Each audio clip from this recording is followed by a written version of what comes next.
Buenas noches con todos. Les doy la bienvenida. Estamos en el tema de uso de anticoagulantes de acción directa en la atención primaria. Estamos organizando y varios temas durante cada semana con el doctor Gersi Rucano, en el cual se va a concentrar básicamente la capacitación para todos los temas de salud en un programa que se va a llamar Capacitación Médica Continua. Para esto, tenemos la presentación para que dé sus palabras iniciales el doctor Gersi David Rucano Paucar, secretario de Desarrollo Profesional y Científico del Consejo Regional Quinto Colegio Médico Arequipa. Adelante, doctor Gersi. Muy buenas noches, ingeniero Marco Málaga. Gracias por esa presentación. Como bien usted lo ha manifestado, seguimos con la educación continua médica que nos hemos propuesto en hacer todas las semanas y no teníamos que dejar pasar esta semana. Y en esta oportunidad tenemos un tema interesante, el uso de anticoagulantes de acción directa en la atención primaria, cuyo ponente es un médico internista del Hospital Nacional Carlos Alberto Seguín Escobedo y del Hospital Municipal Geriátrico de Arequipa. Se trata nada menos del doctor Herbert Iván Tintaya Urure, a quien le damos las buenas noches para que empiece a disertar su interesante tema de anticoagulantes de acción directa en la atención primaria. Doctor Iván Tintaya, muy buenas noches. Adelante usted. ¿Cómo está? Muy buenas noches. Muy agradecido por la invitación. Vamos el día de hacer una revisión acerca de los anticoagulantes directos y el uso que se puede realizar en la atención primaria, en primer nivel de atención. Entonces paso a compartir pantalla.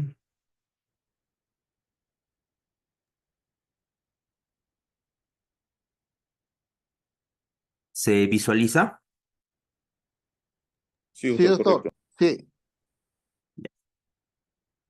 Bueno, como introducción, hay que saber qué son los anticoagulantes directos, muchas veces llamados nuevos anticoagulantes orales, aunque de nuevos ya se vienen utilizando desde el 2009, ya son varios años. Estos anticoagulantes directos han surgido como una alternativa para los antagonistas de la vitamina K, básicamente de la warfarina, con el que tenemos una amplia experiencia y que nos ha llevado a tener una herramienta adicional en primer nivel de atención, aparte de la warfarina. El costo por paciente de los DOACs es más alto, principalmente el costo económico que se tiene, pero haciendo un análisis de costo-efectividad, ha sugerido que esto compensa con mucho el uso de estos medicamentos. Nos va a ayudar porque va a tener un menor monitoreo terapéutico y nos va a proveer de una mayor efectividad y seguridad. Entonces, en esta presentación vamos a tratar de describir su uso en atención primaria, los beneficios y qué consideraciones claves y adicionales podemos dar a los médicos de atención primaria. Bueno. El medicamento que lo tenemos ya usando bastantes años, el primer anticoagulante oral, es la warfarina. Inicialmente se utilizó como un raticida en la época de 1920. Luego fue aprobado su uso en humanos a partir de 1954.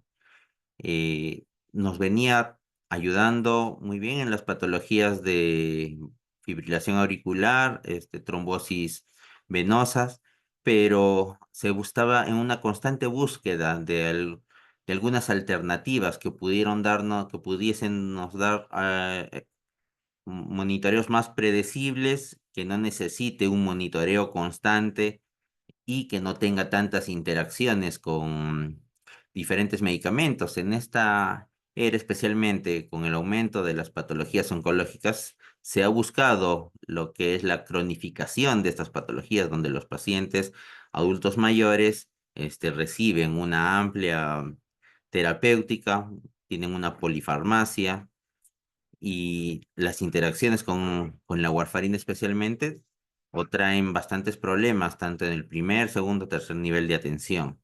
Y estos medicamentos, los anticoagulantes directos, surgen justamente como una medida que se estaba buscando para paliar estos efectos. La aparición de estos medicamentos ha provocado básicamente una revolución desde que se iniciaron. El primer medicamento que fue aprobado fue el Dabigatran. Apareció ya desde el 2008. El primer estudio que se tiene justamente es el del 2009, en el estudio Relay. Fue el primer anticoagulante directo aprobado. Después, en los siguientes años, en el 2011, vinieron tanto la aprobación de Rivaroxaban en el estudio Rocket y el Apixaban con el estudio Aristóteles. Eh, Estos reflejan una revolución en lo que es la medicina, porque se va buscando priorizar tanto la seguridad, la efectividad y la comodidad del paciente, y ha transformado todo el manejo de la anticoagulación. Todas las diferentes guías que están apareciendo, los nuevos estudios, las ponen ya muy por encima de la warfarina y como como la primera línea de anticoagulación. Nos ayuda muchísimo porque disminuye los riesgos asociados a lo que antes se utilizaba con la warfarina. Todos estos estudios básicamente fueron de no inferioridad con la warfarina. Su mecanismo de acción es bastante simple. Como su nombre mismo lo indica, son anticoagulantes directos.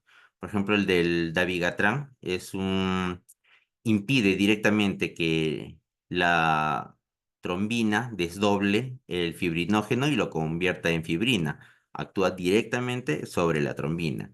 Y el Rivaroxaban y el Apixaban, son los anticoagulantes. Menciono esos porque básicamente son los que tenemos en nuestro medio. Actúan a nivel del factor 10 activado, evitando que la protrombina se convierta en trombina. ¿Cuáles son las indicaciones que vamos a tener en la atención primaria? Eh, Básicamente son la prevención del embolismo de origen cardíaco, una fibrilación auricular no valvular. Estas también se mencionan cuando hay pacientes con estenosis mitral tanto moderada o severa. Nos van a ayudar tanto en la prevención primaria o secundaria de estos eventos. El tratamiento del tromboembolismo venoso, llámese tromboembolismo pulmonar o trombosis venosa profunda, en individuos sin cáncer, que se da en la anticoagulación inicial, y en los pacientes que también ya, esto más adelante en otros estudios, ya se ha visto que en los pacientes que tienen patologías tromboembólicas asociadas al cáncer, nos van a ayudar también con anticoagulación a largo plazo. Y nos van a ayudar justamente a evitar estas patologías tan catastróficas y que devienen en, en, en que el paciente pueda estar sufriendo ACVs isquémicos, insuficiencias respiratorias por trombosis. ¿Cuáles son las ventajas de los anticoagulantes directos? Vamos a hacer una comparación con el que normalmente hemos venido utilizando, que es la warfarina. La warfarina tiene no solamente muchas ventajas, como les comentaba, los venimos utilizando por mucho tiempo, tenemos mucha experiencia con este medicamento. La ventaja que se tiene con esto es que se da una sola dosis al día, que puede ser bastante conveniente en algunos pacientes. Si necesitásemos mejorar el rango de anticoagulación, patologías como eh, pacientes que tienen válvulas mecánicas donde el INR tiene que estar regulado de 2.5 a 3.5, o algunos pacientes con síndrome antifosfolipídico que han tenido patologías eh, tromboembólicas recurrentes y necesitamos un mayor rango de anticoagulación, se puede realizar aumentando más la dosis y monitorizando con un INR. Eh, lo malo que tiene este medicamento, tiene bastantes restricciones dietéticas. El paciente no puede consumir alimentos de hoja verde que normalmente se les indica. Necesita tener un monitoreo de lo que es el INR y el tiempo de protrombina. Las interacciones farmacológicas son muchísimas. La otra ventaja que se tiene con este medicamento es que si sobreanticoagulamos, paciente presente un sangrado, tenemos antídoto. Se puede utilizar la vitamina K, plasma fresco congelado, el complejo protrombínico. Es una ventaja real que se tiene en este medicamento y que se puede revertir.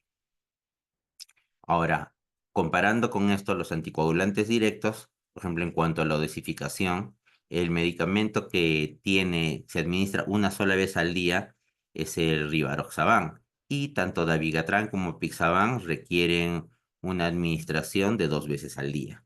Cuando se inicia este tipo de tratamientos, es importante valorar no solamente la parte económica del paciente, si es que pueden adquirirlo, sino hay que ver su entorno familiar, si tiene soporte familiar, familiares que puedan ayudarlo en ayudar a esos pacientes, a veces muchos adultos mayores que no recuerdan, no siguen al pie sus indicaciones a menos que alguien le esté indicando. Si es que esos pacientes no tienen una buena adherencia al tratamiento, definitivamente no se les recomendaría un anticoagulante directo, ya que cuando no se administra una dosis, el riesgo de presentar una patología tromboembólica es mucho más a que si se olvidase una dosis de la warfarina. No tiene restricciones dietéticas. Una cápita que se puede hacer es que Rivaroxaban necesita que sea administrado con los alimentos, mejora mucho más su biodisponibilidad. Monitoreo no es necesario. La falta de adherencia, como les comenté, no sería tan evidente. Interacciones farmacológicas pero son mucho más limitadas con algunos medicamentos como con inductores del CYP3A4, de la glicoproteína P. eh, Agentes de reversión, si en caso no se puede saber con los estudios si es que un paciente está sobreanticoagulado o subanticoagulado. Si un paciente presentase un sangrado y se ve que la última dosis que ha consumido del anticoagulante directo es muy cercana, al menos el Dabigatran es el único que tiene, como decir, un antídoto, que es el Idarucizumab. Pero bueno, este medicamento en realidad es igual o mucho más costoso, es un poco más difícil de conseguir. Y para Rivaroxaban y Apixaban hay otros que han salido, que es el Antexanet, pero al menos no se cuenta con ellos. ¿Qué se podría realizar? Igualmente, si es que la dosis es muy cercana y se asume que el sangrado puede ser directamente por el anticoagulante directo, una medida que se utiliza es utilizar el complejo protombínico, y si es, como le digo, muy cercana, también el carbón activado. En caso de Dabigatran, podría utilizarse también lo que es la hemodiálisis.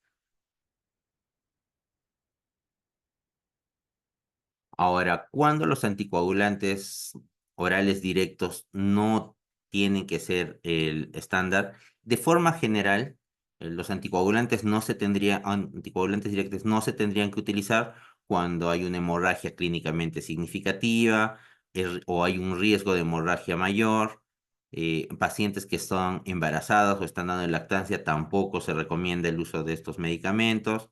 Pacientes que sufren de una hipertensión grave que no está controlada, o hepatopatías, insuficiencias hepáticas o hepatías muy descompensadas que producen coagulopatía con un riesgo hemorrágico. Esto en líneas generales. Ahora, este artículo es bastante bonito, que ha salido justamente en enero de este año, donde nos mencionan este algoritmo, donde los pacientes que han sufrido trombosis por un síndrome antifosfolipídico, si tienen una fibrilación auricular reumática, si tienen válvulas mecánicas o si tienen un dispositivo de asistencia ventricular izquierdo, una bomba cardíaca. Si presentan alguna de estas patologías, definitivamente igual se recomienda evitar el uso de estos anticoagulantes e iniciar con el tratamiento estándar para estas patologías. Si es que no tuviese ninguna de estas, pero la paciente está gestando o está dando a lactar, igualmente se evita el uso de estos medicamentos, de estos anticoagulantes directos. Ahora, no presentase ninguna de estos antecedentes, pero sí está en una enfermedad renal crónica, un estadio final, menciona que se puede utilizar con precaución los anticoagulantes directos. Hay estudios especialmente con el apixaban, donde se puede utilizar hasta en una dosis, una tasa de filtración menor a 15. No hay estudios que lo definan directamente, pero al menos tiene ya algunos estudios menores con un perfil de seguridad en este tipo de casos. Ahora, si no tuviese ninguno de estos antecedentes o esas patologías previas, pero presenta algunas de estas otras que son un poco más difíciles de encontrar, pero se pueden asociar como una trombosis asociada a catéter o una trombosis de las venas esplénicas o una trombosis del seno venoso cerebral o un trombo en el ventrículo izquierdo. El uso de DOACs puede estar considerado, la evidencia no es variada, hay pocos estudios de estos, se puede discutir, en realidad queda a criterio del médico, se podrían utilizar. Ahora, si no presentase ninguno de estos y son las patologías básicas de fibrilación, tromboembolismo pulmonar, trombosis venosa profunda. Los medicamentos, los anticoagulantes directos, son el estándar para estas patologías. Este cuadro también reúne, hizo un metaanálisis completo de todas las evidencias que se tenían hasta el momento. Y, por ejemplo, tanto para el apixaban, rivaroxaban y dabigatran, en verde se muestran que han demostrado seguridad y eficacia comparado al tratamiento estándar. Esto es una fibrilación auricular no valvular y tromboembolismo pulmonar y trombosis venosa profunda. Todos, si se dan cuenta, están básicamente comparados con la warfarina y han mostrado superioridad a con menor riesgo de sangrado y no presentando mayores tasas de trombosis venosa. Ahora, en cuanto a los pacientes que tienen válvulas mecánicas, fibrilación reumática o síndrome antifosfolipídico, están en rojo estos medicamentos, los anticoagulantes directos, porque han mostrado poca seguridad y poca eficacia comparado con el tratamiento. Tanto así, por ejemplo, que cuando se estuviesen, habían estudios comparando el apixaban con la warfarina, por ejemplo, en síndrome fosfolipídico, se tuvieron que anular algunos de estos estudios porque los pacientes se encontraban ya falleciendo por eventos tromboembólicos. Cabe hacer igual un acápite que solamente se realizaron en estudios que tenían triple positividad. No se han vuelto a realizar mayores estudios en eso, pero por esa experiencia, definitivamente se prefiere el uso de la warfarina en estos casos. Cuando pacientes que tienen ACV isquémicos que no se ha podido detectar la causa, está en naranja, no han mostrado directamente un beneficio comparado con el tratamiento estándar, pero se menciona que sí podrían utilizarse. Faltaría más evidencia para poderlos indicar. Y bueno, acá los que aparecen en interrogante, en área gris, no se ha encontrado ningún estudio que haya mostrado evidencia. Entonces, en estos podría haber más adelante algunos estudios que nos podrían orientar si es que se podrían utilizar o no. La farmacocinética de estos medicamentos y algunas consideraciones generales? Por ejemplo, con el dabigatran, eh, todos los DOACs tienen metabolismo hepático y todos tienen excreción renal. Cabe destacar que el que menor excreción renal tiene justamente es el apixaban, y el que menor metabolismo hepático tiene es el dabigatran.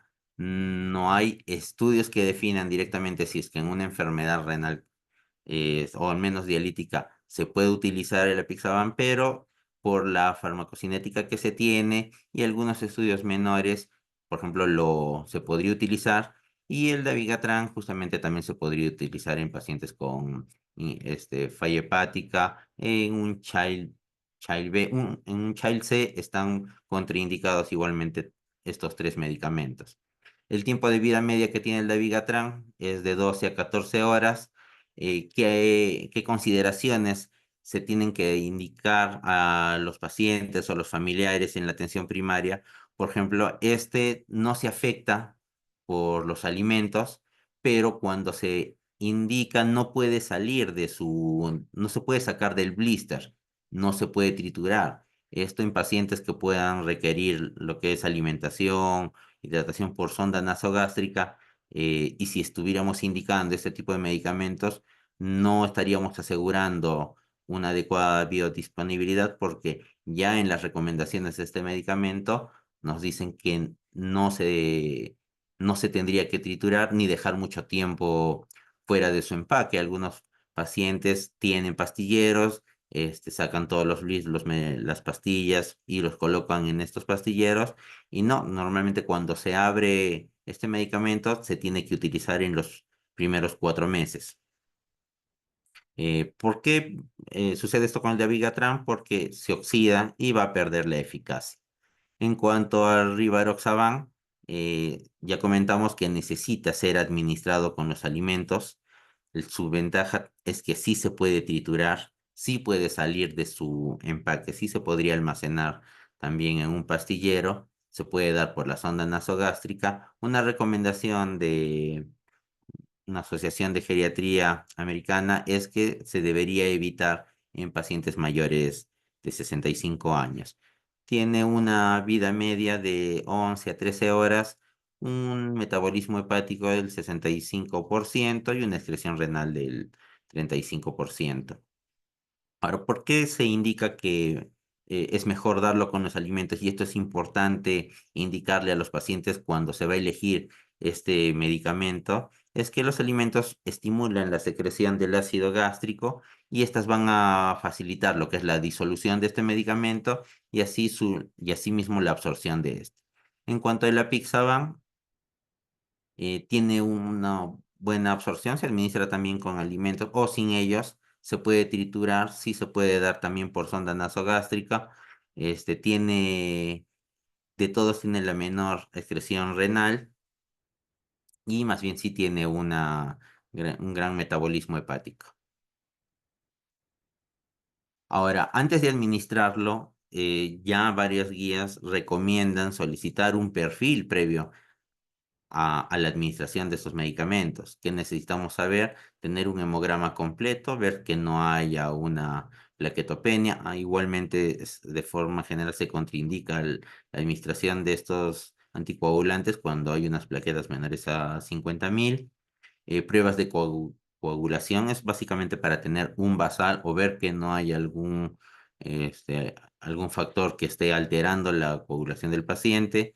Necesitamos ver su función renal, es importante tener la creatinina y evaluar la función renal. Y justamente por el metabolismo hepático que tiene, es importante tener las pruebas de función hepática antes de poder iniciar estos medicamentos. Y asimismo se puede hacer controles en atención primaria. El tratamiento mínimo que se hace en patologías como trombosis venosa profunda, tromboembolismo pulmonar, son mínimo de 3 meses a más. Depende mucho de la consideración, de si haya sido alguno de estos eventos provocados o no provocados, y depende mucho de la consideración del médico si es que va a ser un tratamiento extendido, pero sí tendríamos que monitorizar igualmente con estos parámetros. ¿Cuál es la dosis que tenemos que indicar cuando se decide utilizar estos anticoagulantes directos? Por ejemplo, en fibrilación auricular no valvular, que se haya detectado y se tiene que hacer la profilaxis de accidente cerebrovascular, en Pradaxa se administra directamente 150 miligramos 2 veces al día. En cuanto a la Pixaban, se administra directamente 5 miligramos 2 veces al día y Rivaroxaban 20 miligramos 1 vez al día con los alimentos, con la cena. En caso de una trombosis venosa profunda o un TEP, la anticoagulación tiene que iniciarse una anticoagulación parenteral. Normalmente se utiliza lo que es la heparina de bajo peso molecular durante unos 5 a 10 días previos y luego se inicia el dabigatran a una dosis de 150 2 veces al día. En cuanto a la Pixaban, se da como una dosis de carga durante los primeros 7 días de 10 miligramos 2 veces al día y luego continuamos con 5 miligramos 2 veces al día. Esto, como les indiqué, el tiempo de tratamiento va de 3 meses, 6 meses y se puede considerar un tratamiento extendido. El Rivaroxaban también recibe una dosis de cargas por 21 días, va a recibir 15 miligramos 2 veces al día y luego 20 miligramos 1 vez al día con los alimentos.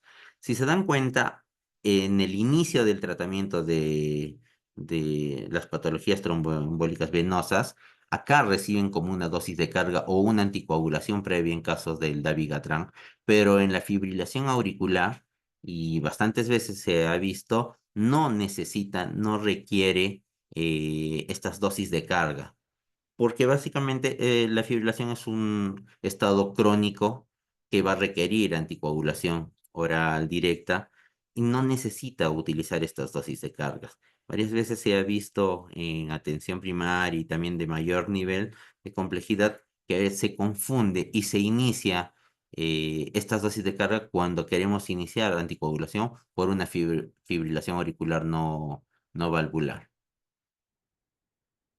Ahora, una profilaxis de forma primaria para un tromboembolismo pulmonar, también se indica esta dosis de Abigatran, 110 miligramos el primer día y luego 220 miligramos 1 vez al día. Eh, de la Pixaban, la dosis es mínima porque ya es algo más crónico, 2.5 miligramos 2 veces al día. Igual de Rivaroxaban, la dosis es mínima, 10 miligramos 1 vez al día. Ya a más de 15 miligramos sí necesita ser consumido con los alimentos, pero menores, ya como 10 miligramos, es independiente de si se consume con o sin alimentos.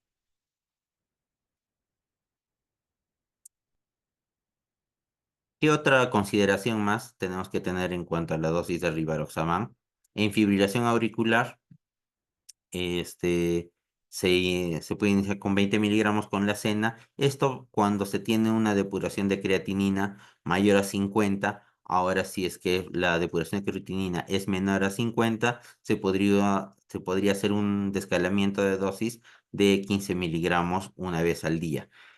¿Cuál es la fórmula que tendríamos que utilizar? A pesar de que es una fórmula ya antigua, la de Crocroft-Gault, es justamente con la que se han realizado estas recomendaciones. Muchas veces utilizamos lo que es el CKD-EPI. Esa es la que nos va a ayudar a lo que tenemos que cuantificar una enfermedad renal crónica, pero para ajustar la dosis de los medicamentos y especialmente los anticoagulantes directos, sí está recomendado y está indicado en lo que les decía que tenemos que utilizar el Crocroft-Gault. Y en cuanto al Apixaban, se puede hacer un descalamiento de dosis si es que cumpliese dos criterios de esos tres: una edad mayor de 80 años, un peso corporal menor de 60 o creatinina sérica mayor 1.5. Estas aclaraciones solamente se hacen en pacientes que tienen fibrilación auricular. Igualmente, a veces se ha visto pacientes que tienen trombosis venosa profunda o un tromboembolismo pulmonar que cumple, por ahí es un paciente adulto mayor de 85 años, con emaciación, un peso de 40, 50 kilos y están haciendo este tipo de correcciones cuando no es lo indicado. Solamente esta corrección se realiza para pacientes que tienen una fibrilación auricular. Pacientes que tienen un tromboembolismo o una trombosis venosa profunda, las dosis van completas, no se hace de un ajuste, a menos que, bueno, hay otras recomendaciones que por la falla renal podrían descalarse, con tanta evidencia, no tiene tanta evidencia, pero ya lo sugieren. Pero en realidad, para evitar nuevos eventos tromboembólicos, se tiene que utilizar la dosis completa. Poblaciones especiales, por ejemplo, pacientes que tienen un IMC mayor a 30, ya es muy común ver pacientes con obesidad o, como les comenté al comienzo, cuando se trata de cronificar, especialmente las enfermedades oncológicas, hay pacientitos que tienen una emaciación, un IMC menor, o un estado en desnutrición, y hay recomendaciones ya generales que se pueden utilizar. Entonces tenemos que ir individualizando a nuestro paciente en la atención primaria.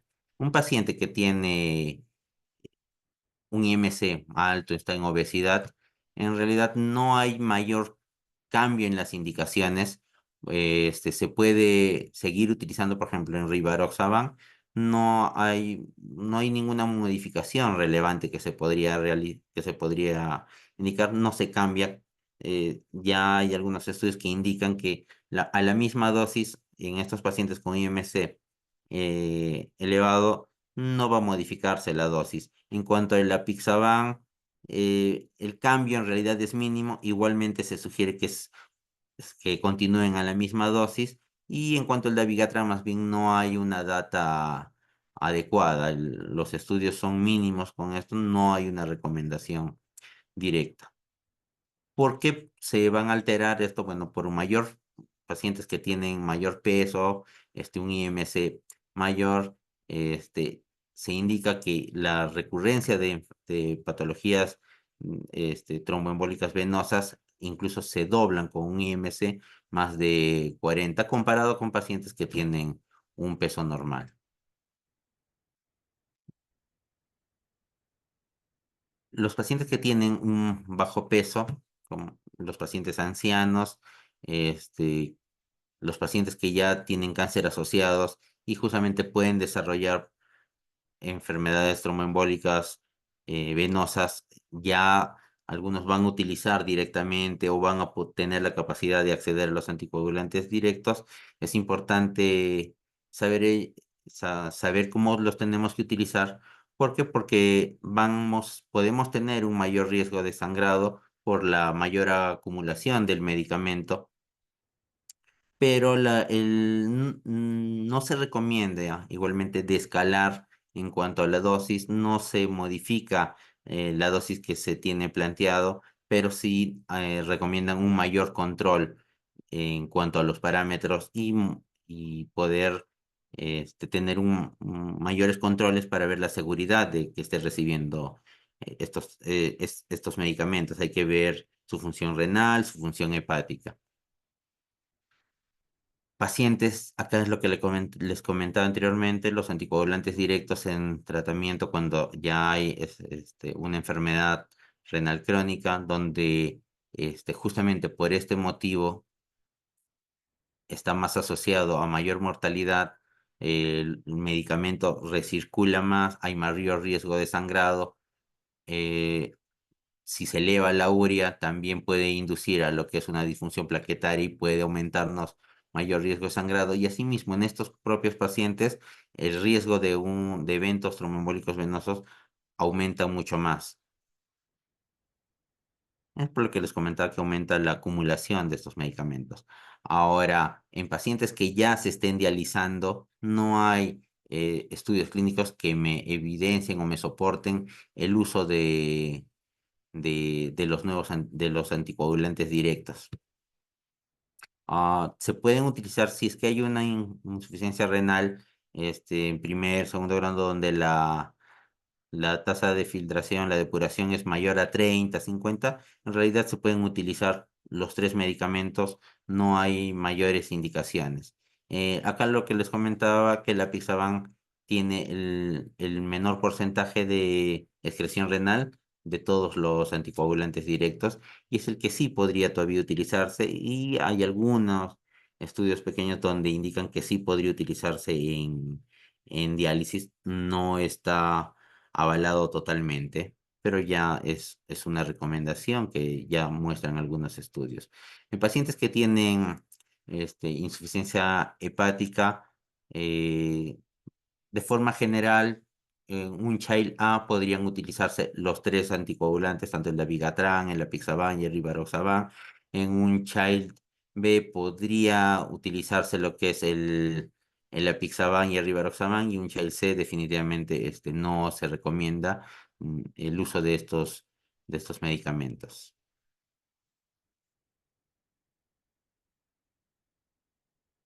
Pacientes que tienen, ya hay estudios que han salido donde se muestra de primera línea, anteriormente se utilizaba lo que es la heparina de bajo peso molecular, se hicieron estudios de no inferioridad y lo que han mostrado en realidad es que tanto el apixaban como el rivaroxaban tienen un mejor perfil de seguridad, incluso que hasta las heparinas de bajo peso molecular. Algunas guías ya las colocan como de primera línea en este tipo de pacientes. Obviamente no se ha realizado un estudio completo en todas las patologías oncológicas, no se tiene una buena data de patologías oncológicas del tracto gastrointestinal, urológicas, del sistema nervioso. Aún está por realizarse mayores estudios, están en proceso. No hay una clara evidencia de mejoría o de superioridad frente al heparina de bajo peso molecular, pero en la mayoría de los demás sí han mostrado una superioridad frente a la heparina de bajo peso molecular.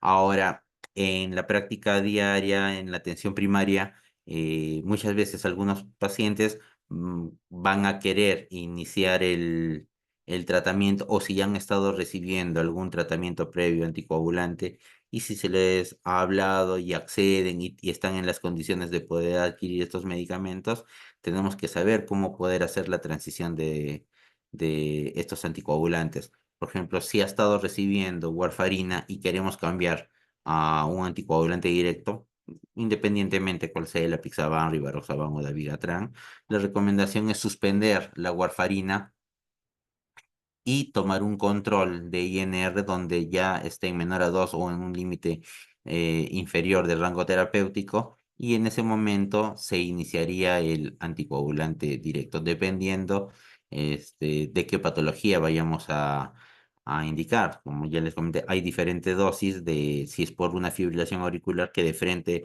va con las dosis estándar, o si es que está recibiendo, es por un tromboembolismo pulmonar, una trombosis venosa profunda, donde hay una progresión del coágulo, donde tiene que recibir también esta dosis de carga. En la Vigatran es importante tener la depuración de creatinina para saber cómo vamos a iniciarlo. Por ejemplo, si fuese mayor a 50 mililitros por minuto, se inicia está con de dabigatran, perdón, a warfarina, se inicia la warfarina y tenemos que suspender el dabigatran 3 días después, justamente indicando que la warfarina ya tendría que estar en rangos de anticoagulación. Si la depuración, al contrario, es de 30 a 50, igual se inicia la warfarina, pero tenemos que suspender el dabigatran 2 días después. Menor a 15, ya no estaría justamente indicado el dabigatran. Se inicia la warfarina y se suspende el dabigatran un día después. En estos hay una recomendación en otras guías donde también se puede utilizar al momento que ya se suspende el dabigatran y se inicia la warfarina, el uso de heparina de bajo peso molecular para poder mantener hasta que llegue al rango terapéutico la warfarina, mantener una anticoagulación, dependiendo también de si es que el paciente tiene mayor riesgo de presentar efectos tromboembólicos venosos. En cambio, si quiero cambiar de rivaroxaban a apixaban, que ya yo podía estar recibiendo, y sin embargo económicamente ya no es factible poder seguir comprando estos medicamentos, y nuevamente tenemos que pasar a lo que es la warfarina, la recomendación que se da es iniciar la warfarina y suspender el anticoagulante 3 días después. Acá es justamente lo que les mencionaba, se suspende el DOC y se comienza con la heparina de bajo peso molecular en el momento que se inicia también la warfarina. Ahora, si yo quiero cambiar de un DOC, por ejemplo, el dabigatran, quiero pasarlo a un rivaroxaban o a la pixaban, el cambio es mucho más sencillo, se interrumpe el régimen actual del anticoagulante inicial y en el momento que tendría que haber recibido la siguiente dosis es donde se va a iniciar el nuevo anticoagulante por el cual estamos haciendo el cambio. Ahora, si se va a cambiar igual de un anticoagulante directo, por ejemplo, un anticoagulante parenteral como la heparina de bajo peso molecular, se suspende este anticoagulante directo y la siguiente dosis parenteral va a ser en la siguiente dosis que tendría que haber recibido del anticoagulante directo. En el manejo perioperatorio, bueno, en primer nivel de atención vamos a realizar en realidad procedimientos quirúrgicos menores, donde se indican que se podría suspender 12 a 24 horas previos al procedimiento y inmediatamente se tiene que realizar eh, el reinicio de estos anticoagulantes a las 6 horas después de la intervención.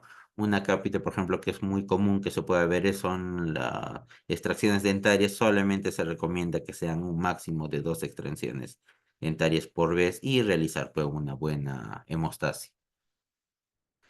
Como conclusiones que podemos sacar, los anticoagulantes directos han revolucionado todo el tratamiento anticoagulante. En muchas guías ya es de primera línea, se están convirtiendo en la piedra angular del tratamiento para la prevención de accidentes cerebrovasculares, la profilaxis y el tratamiento de fibrilación auricular no valvular y trombosis venosa.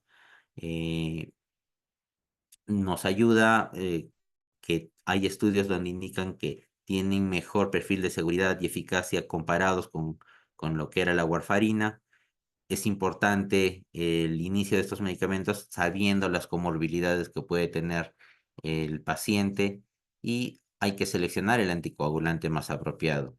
En cuanto, por ejemplo, el costo económico de estos anticoagulantes directos, al menos lo que he podido recabar acá en Arequipa, tanto el apixaban a una dosis completa de 5 miligramos cada 12 por un mes, dos cajas de 30 pastillas 60, equivale a un costo promedio de 280 soles, y el Rivaroxaban de 20 miligramos cada 24 horas, es decir, una caja de 30 pastillas, el costo es muy similar de 280 a 290 soles. Lo que me llamó un poco más la atención que el Dabigatran, bueno, la Vigatran sí, en realidad tiene un costo mayor al de estos dos previos. Eh, Más o menos estaba oscilando de 300, casi llegando a los 400 soles al mes, ya que es una dosis que se da también dos veces al día. Entonces es importante evaluar a nuestro paciente, ver con qué,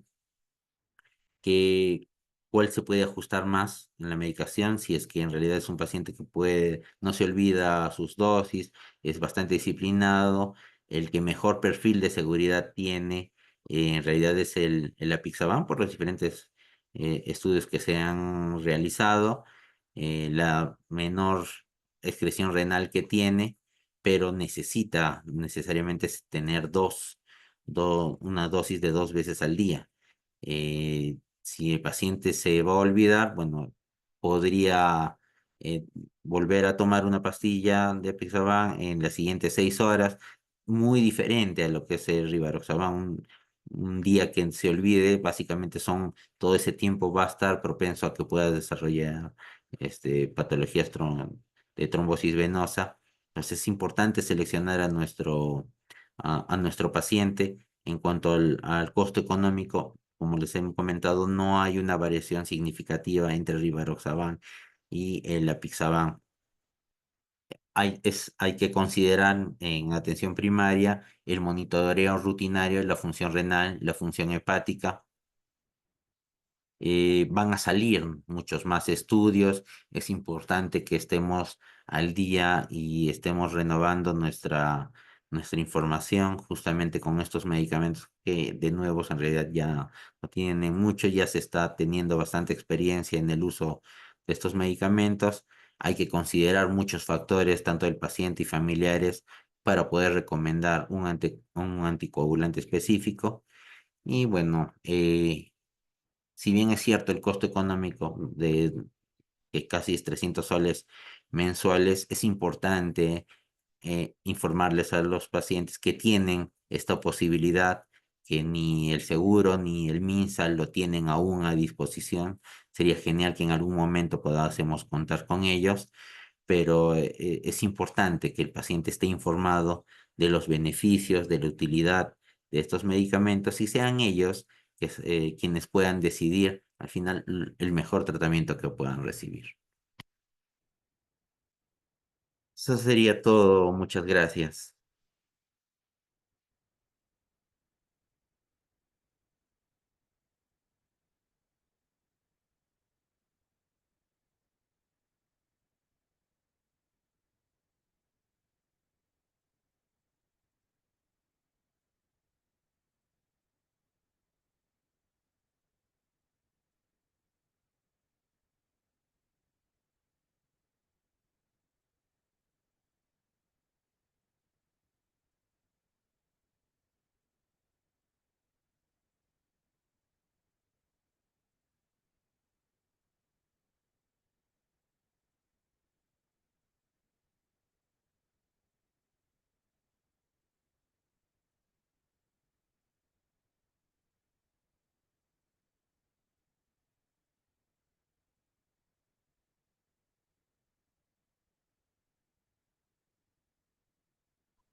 ¿Alguna consulta, algún comentario?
De Servicio de Emergencia del Instituto Nacional de Salud del Niño de Breña manifestó que otra enfermedad es la bronquiolitis que afecta a los pequeños en la primera etapa de la vida.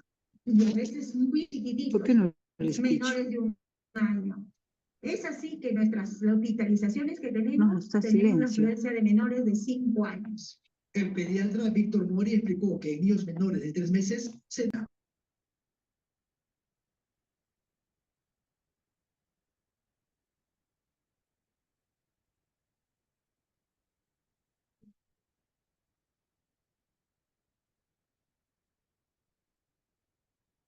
Se ve una pregunta que han hecho en el chat.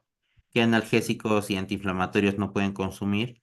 En realidad, los AINES que se pueden consumir en tratamiento del dolor se supone que deberían ser en un ciclo bastante corto, unos 3, máximo 5 días de tratamiento. Igualmente, el riesgo está presente a mayor riesgo de sangrado. Creo que el único AINE que tendría un mejor perfil de seguridad sería el metamizol, y el resto en realidad, tanto el naproxeno, ibuprofeno o los de la COX-2 igual aumentarían lo que es el riesgo de sangrado. Entonces, como les comentaba, hay que individualizar bien el tratamiento que vamos a dar, y viendo los antecedentes, si un paciente está consumiendo anticoagulación directa, ser responsable y dar justamente un tratamiento eh, de corta duración si es que vamos a utilizar los AINES.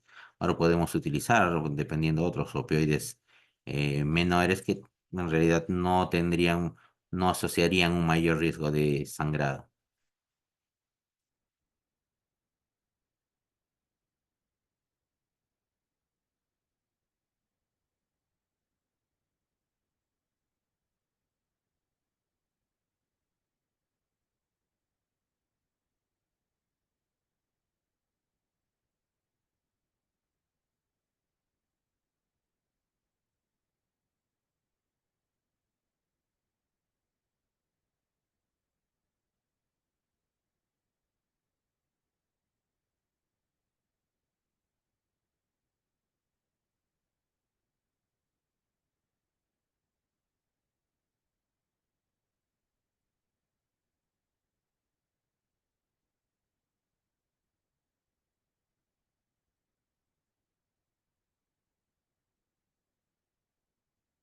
¿Tuviesen alguna duda o consulta adicional?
Si no hubiese mayores consultas, les agradezco a todos por su presencia.